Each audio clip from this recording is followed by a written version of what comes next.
Allah is well aware of all that you do.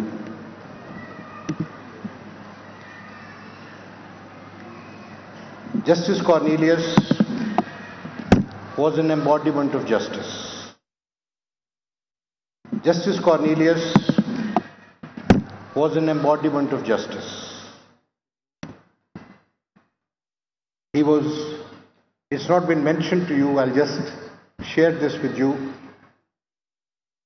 He stood first in the examinations administered by the Allahabad University for matriculation, for intermediate and for BSc Honours. He was a graduate in mathematics, physics and chemistry. And at a young age of about 23 years, he was selected by the Premier Service of India, the Indian ICS, the Indian Civil Service. The finest men and women were selected there. And thereafter he went to Selwyn College, Cambridge, where again he excelled. What I'm impressing upon you is that such a brilliant man who was in the civil service, who would have reached the heights of prominence in the policy-making circles, in the administrative circles, within 4 years said no to all that. And in 1930, he joined the judiciary. In the judiciary, at a very young age of, I would say, sometime in his 30s, he was selected, he was elevated to the High Court. I'm sorry, there's so much, so many microphones, I can't even hold this. What do I do?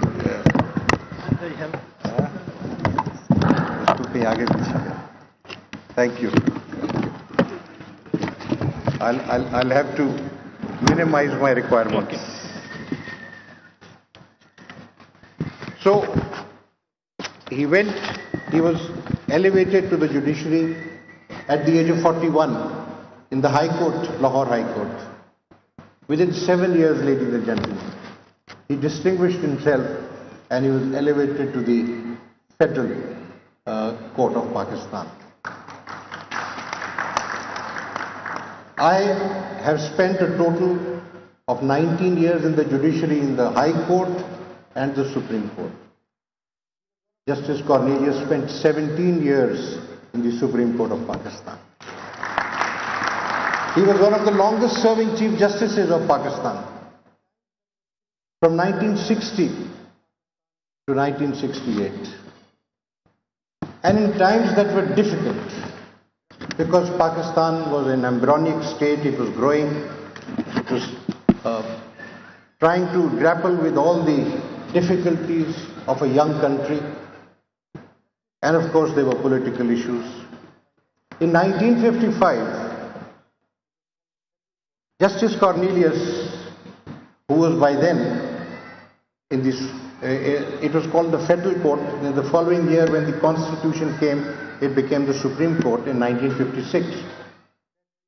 In the Federal Court, he was the lone voice which said that the dissolution of the Assembly, Constituent Assembly,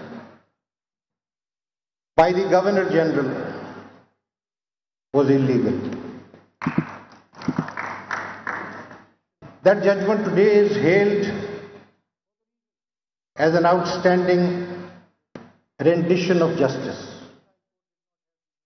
for the reason that the majority decided that the Sindh High Court did not have the jurisdiction to decide the matter, and therefore there was no judgment of the Sindh High Court which could be assailed.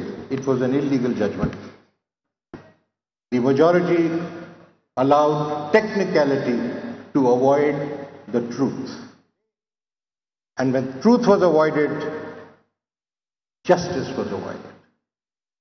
Today, one man's voice is celebrated in our circles.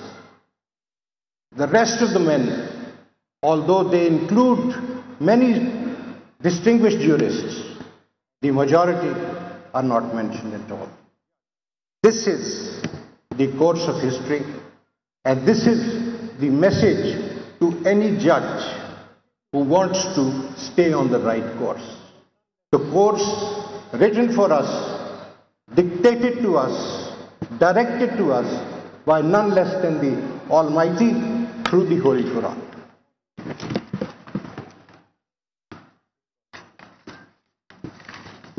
But that was not all about Justice Cornelius. He was a simple man.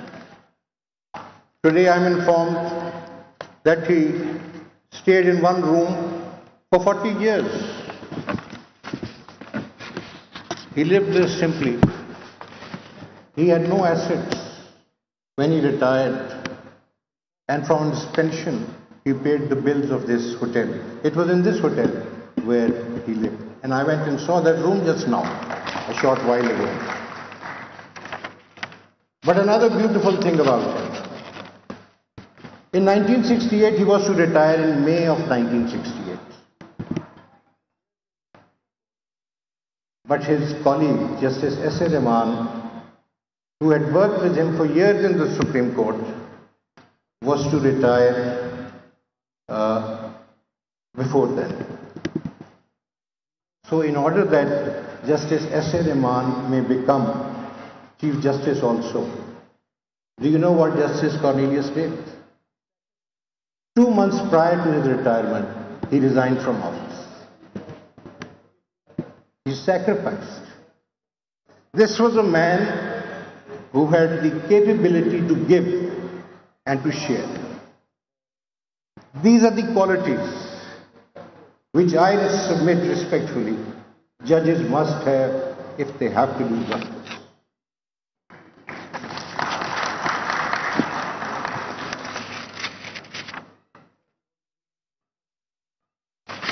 I feel inspired by that gentleman because he wrote brilliant judgments also.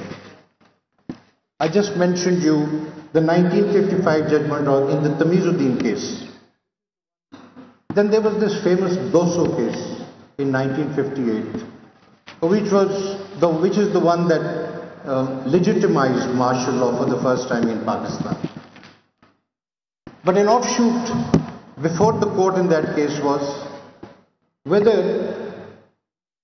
fundamental rights that had been violated prior to the martial law and the cases were pending in the courts, whether those petitions would abate or continue to be enforced. The general tendency was that everything is closed. The Constitution is abrogated and a new legal order has started. But Justice Cornelius wouldn't believe that. He said, but this happened before the abrogation took place. These rights for fundamental rights accrued and were claimed before the abrogation took place. So even after the abrogation, those fundamental rights will be enforced. And this is the way the gentleman conducted himself. He did something similar in Abul Ala Maudoudi's case in 1964. Two provinces in the country, at that time East Pakistan and West Pakistan, decided to abolish the Jamaat-e-Islami. It was an executive order, opinion of a government servant or an executive officer, whoever it was, declared that this political party should be abolished. There was one view projected by the government that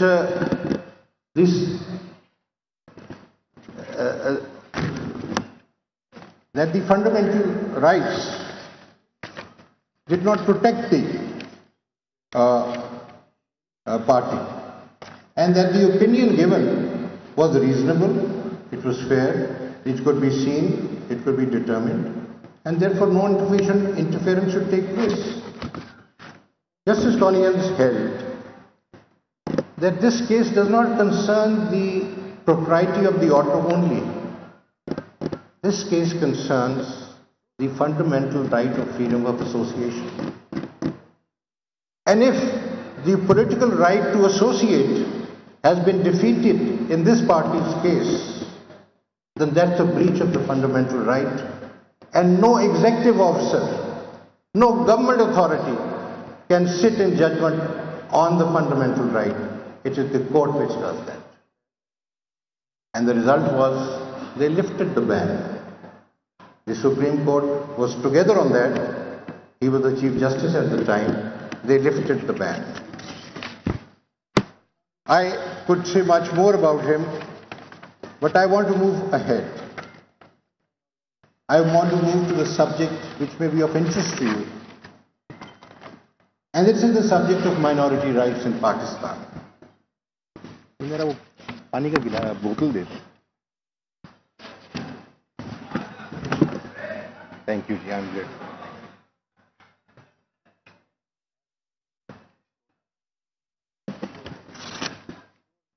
Our constitution, as Ms. Sabahat just told us, assures freedom to profess religion, to manage religious institutions, subject to public order and morality. Our constitution in Article 21 safeguards particular religions against taxation for the purposes, it safeguards against taxation for purposes of any particular religion. So for no particular reason can other religions be taxed. Article 22 safeguards educational institutions in respect of religion, etc. No religious instruction or ceremony in educational institution other than one's own religion is to be given to the students.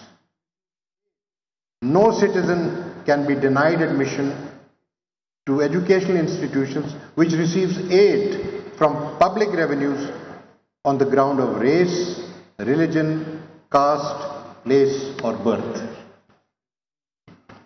Basically, our constitution says everyone is free to profess their religion. All citizens have equal rights. There is no discrimination amongst them.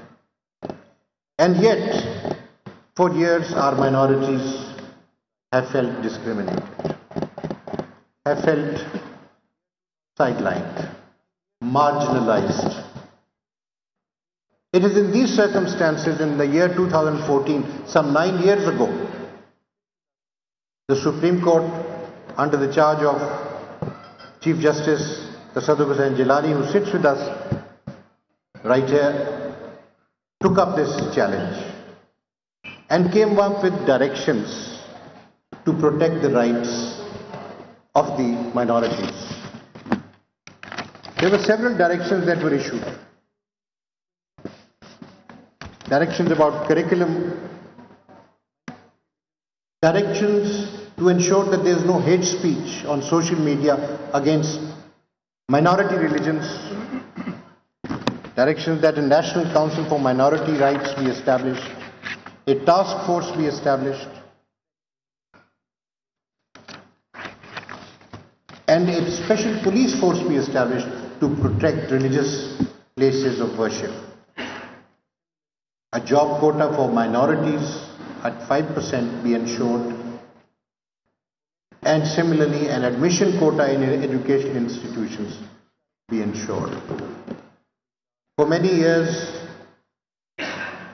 these directives were carried out under the charge of Mr. Shoaib Satul, who sits right here. That was a one-man commission.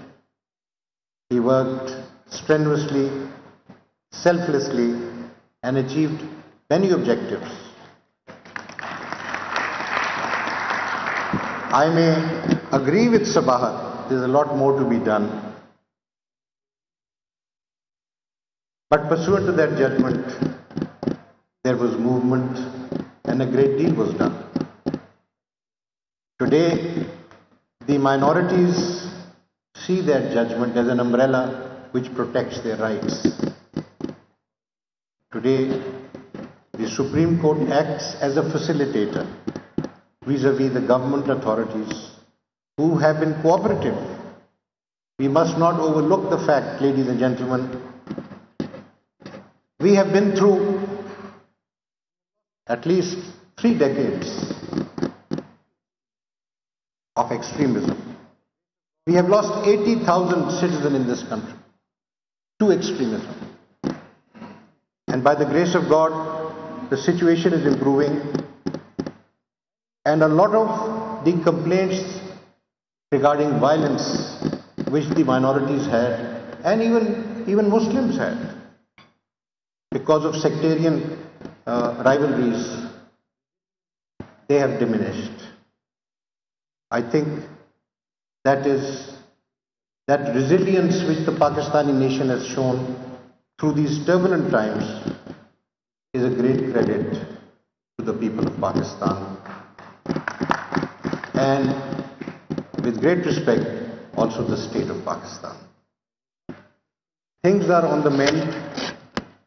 A task force which was not in existence has come into being recently on 16th of November 2022 under the chairmanship of the Additional Secretary, Ministry of Religious Affairs and Interfaith Harmony.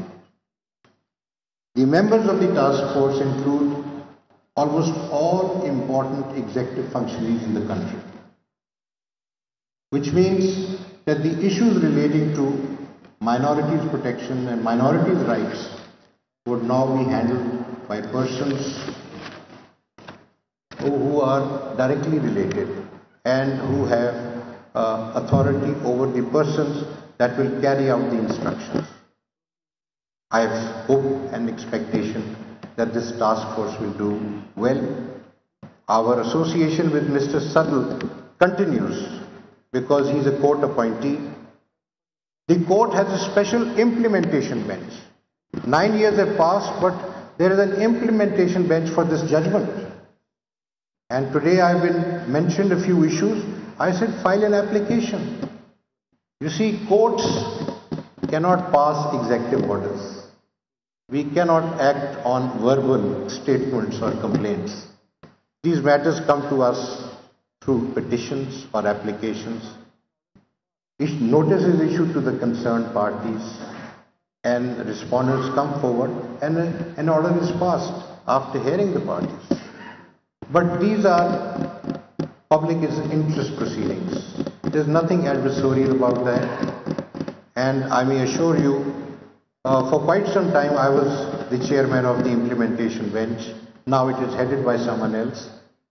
And we always found cooperation from the government of Pakistan, as well as the provincial governments. So, nothing to despair about. Be positive, and inshallah, we'll progress further in this direction.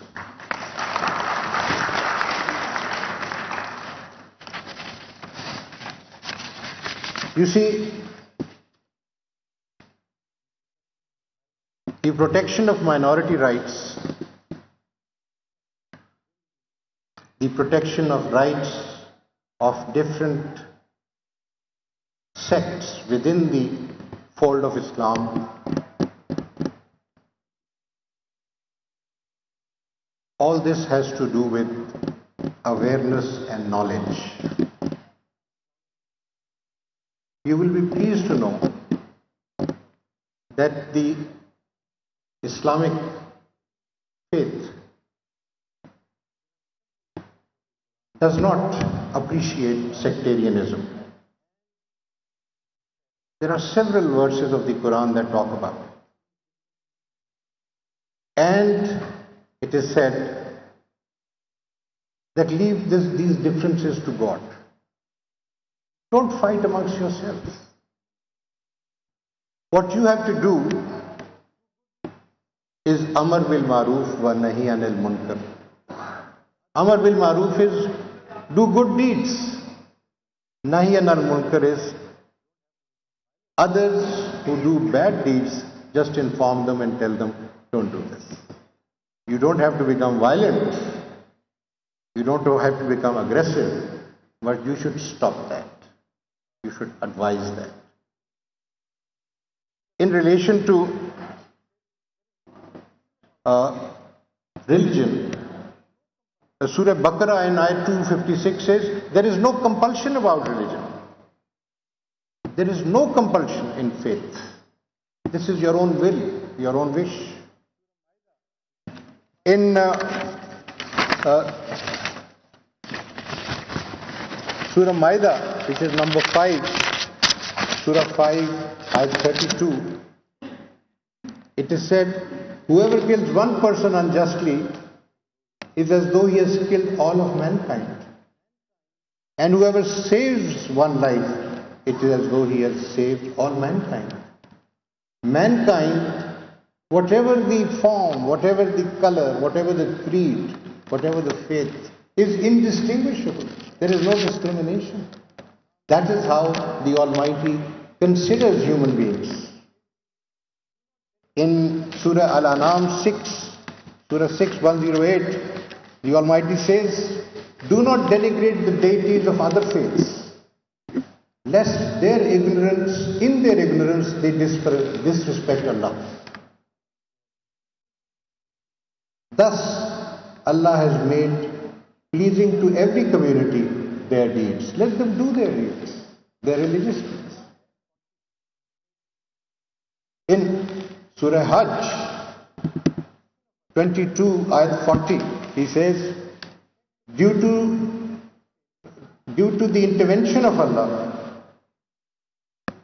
to protect the places of worship of other faiths, the people who were confronting and fighting with each other did not destroy those places of worship. God intervened to prevent the destruction of places of worship. This is how important they are. This is how important the right of worship is.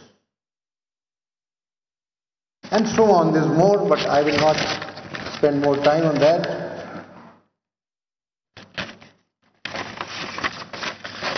What I would now turn to is the judiciary. Is the institution to which Justice Cornelius belongs or belonged. The heritage that is left behind, the lessons that we can learn from him. We have a duty, ladies and gentlemen, under the Constitution and pursuant to our oath, to preserve, to protect, and to defend the Constitution. This is our bounden duty. The highest law in the country, and this duty we perform with utmost commitment and sincerity. The force of judgments that we give must be in accordance with the Constitution and the law. And when that is the case, our judgments have a moral authority. Just like the words of the Bible have moral authority, just like the words of the Holy Quran have moral authority. Moral authority comes from something which is good, something which is pure. Our judgments have the force of moral authority when they are given in accordance with the Constitution and the law of Pakistan.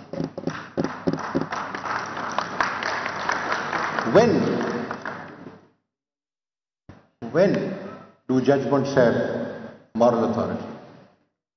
Ladies and gentlemen, they have moral authority when they are passed on the merits of the case. Otherwise, in Tamizuddin's case, 1955, dissolution of the Constituent Assembly, the majority said Sindh High Court didn't have jurisdiction, so they couldn't go to the merits of the case. Justice Cornelius said no. The Constituent Assembly is an organ higher than the Governor General's wishes and discretion to give assent. It was said that the Sindh High Court doesn't have jurisdiction because the law under which they are doing this did not have the assent of the Governor General. And by doing so, by declaring that that assent was not necessary, the learned single judge, the dissenting judge, Mr. Justice Cornelius, held that the dissolution of the Constituent Assembly was illegal and unconstitutional. That judgment survives today as an example because it was on the merits of the case. Whenever we resort to technicality, our focus is shifted elsewhere. I'm not talking about Pakistan. I'm talking about all over the world. All over the world, one comes up with objections that such and such judgment is weak because it does not deal with the real issue. And when it comes to constitutional enforcement, we must not blink our eyes. If it says 90 days for holding elections, it is our duty to say that. It is not our choice. It is not our choice. It is our duty to say that, instead of finding a reason why we should avoid to say that. This is what has happened. You call it controversy. I'm sorry, I'm not worthy of controversy. I'm a very humble person. You say you support us, please don't say that. I'm just one of the members of the Supreme Court of Pakistan. If you stand up for the Constitution and the law, then you must support the Supreme Court of Pakistan. And not any individual. We have no existence individually. Our existence is as a unit, as a constitutional organ.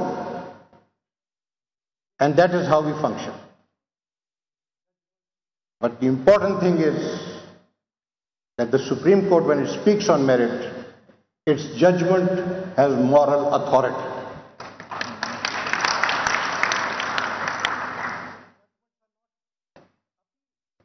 That becomes even more important when those judgments are not appealed or no review is filed.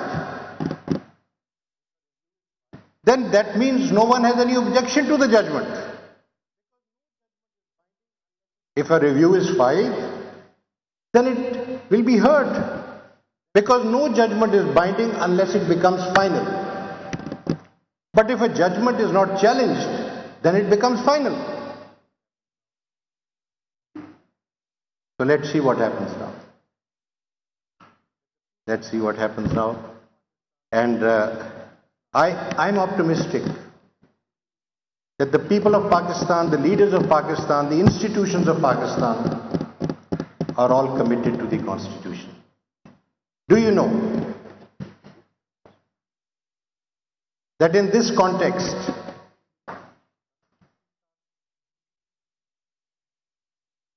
the leaders of Pakistan, the political leadership of Pakistan, agreed to start negotiations, which have not ended yet. This is what we were informed. We have nothing to do with that. But at least they are conscious that they have a duty to comply the Constitution. And we are there to support that effort. Otherwise, our judgment is there. It has a force of its own. It may not be implemented today, but it will last to the test of time and shall be implemented tomorrow. Now, I have not much more to say except to thank our hosts, Mr. Samuel Pyare. Where is he? Mr. Samuel Pyare, the Honorable Bishop, the pastors and the bishops, and I don't remember exactly what your offices are, but it's a matter of privilege to be here. I haven't told you that one of the most respected citizen of Pakistan, for whom thousands of people have love and affection, is sitting here amongst us. He is devoted to education because he feels, and rightly so, that education is the source for progress for the individual and for his community and for society as a whole, because he comes back and shares his education. Who has given away money, time, effort, love, support, everything to students for giving them good education. He is the founder of one of the best institutions, academic institutions in the country, which started as a business school but today offers engineering, law. Tomorrow it will be medicine, I'm sure. I'm not sure if there's a medical school yet or no. Not yet. And I'm talking about Sayyid Babar Ali. Let's give him a...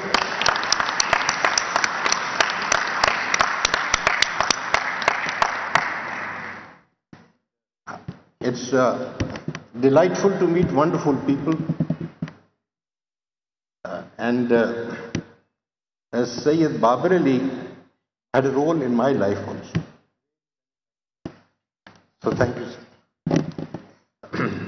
My other great benefactor sits here, Justice Asad Hussain Jilani, totally committed to the law, so gentle and so refined, such a good example of judicial character, conduct, bearing and delivery. I salute him also, because one of the great advantages in life or blessings of life is when you have heroes to look up to. So I am very lucky in that respect. Within my profession, within my vocation of judges and my profession of the law amongst lawyers, I have come across such outstanding people. I cannot stop thanking the Almighty for those associations. This is a memorable occasion for me. Thank you very much, all of you. My best wishes. And the implementation bench is always there. File an application and let's see what happens. Thank you.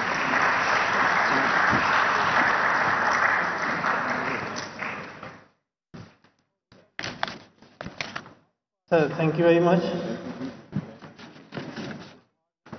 Now we are moving towards the last part of our conference.